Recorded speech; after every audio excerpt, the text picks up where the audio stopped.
Number 8. That eminent friend of science and of man, Jeremy Bentham, held the prejudice against dissection in profound contempt, and bequeathed his body for that object to Dr. Fordyce in 1769 of the Common Era.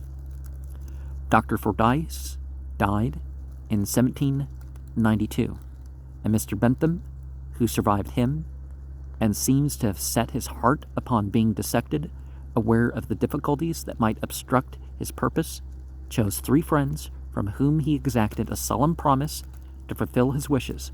Accordingly, Mr. Bentham's body was carried to the Webb Street School of Anatomy and Surgery and publicly dissected June 9th, 1832, by Dr. Southwood Smith, who delivered an admirable lecture upon that occasion.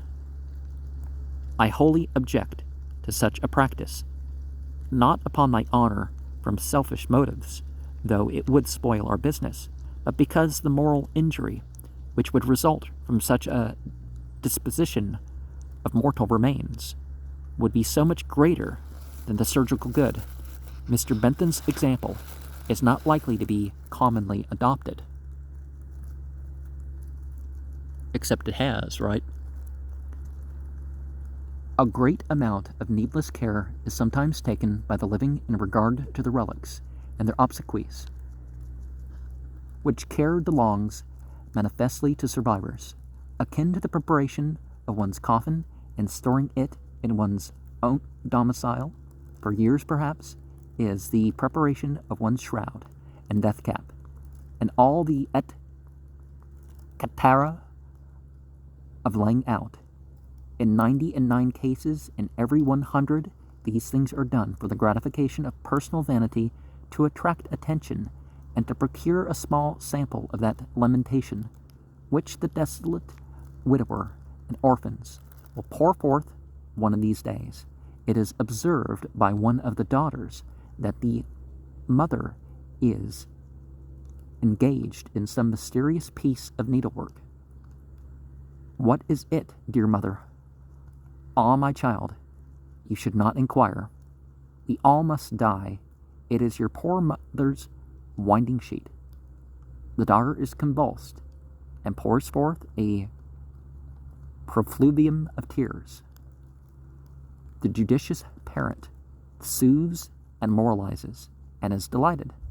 The daughter flies to her sisters, and gathering in some private chamber, their tears are poured forth. As the fact is announced, the husband returns. The eyes of his household are like beetroots. They gather round their miserable meal. The husband has been informed. The sweetbreads go down untasted.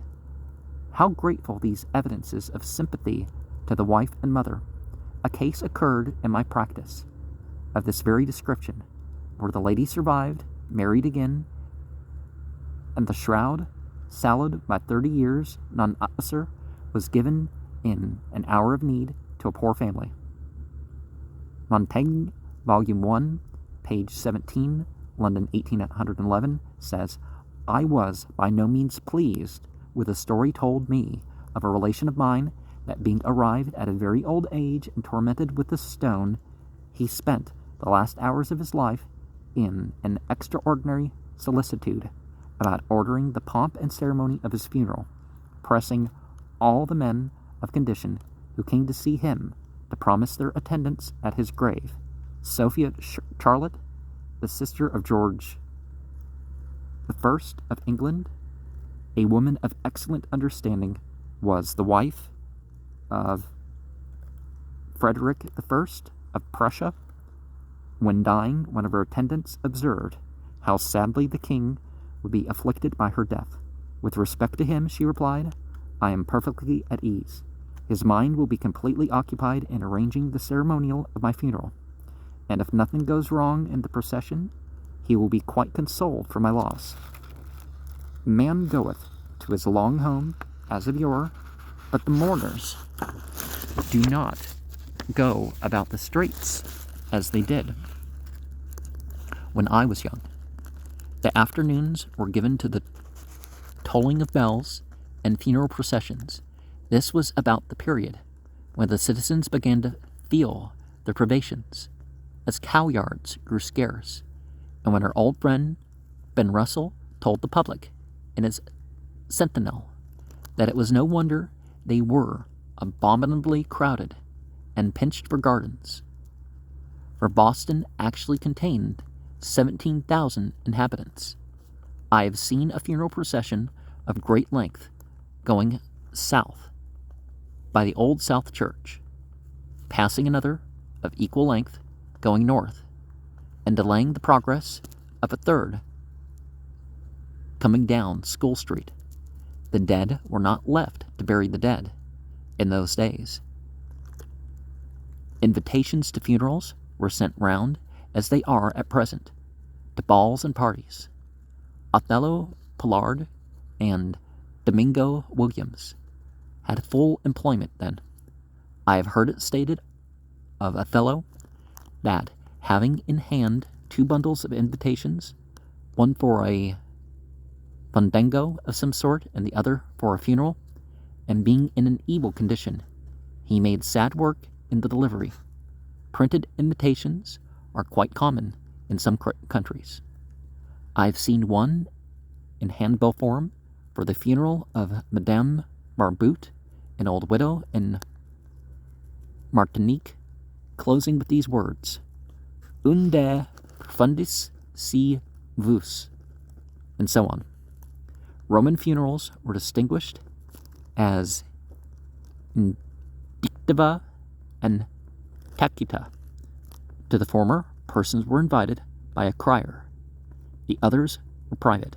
The calling out, according to a pre-arranged list, which always gave offense to somebody, was of old the common practice here. Such was the usage in Rome, where the director was styled Dominus Funcris, our designator. I doubt if martinets are more tenacious of their rank in the army than mourners at a funeral. There was a practice in Rome which would appear very grotesque at the present time. Pipers, tibicines, preceded the corpse, with players and buffoons who danced and sang, some of whom imitated the voice, manner, and gestures of the defunct. Of these, Sextonius gives some account in his Lives of Tiberius, Vespasian, and Caesar. The practice of watching a corpse until the time of burying or burning was very ancient and in use with the Greeks and Romans. The bodies of eminent men were borne to the grave by the most distinguished citizens, not acting merely as pallbearers, but sustaining the body on their shoulders. Suetonius states that Julius Caesar was borne by the magistrates, Augustus by the senators, Tacitus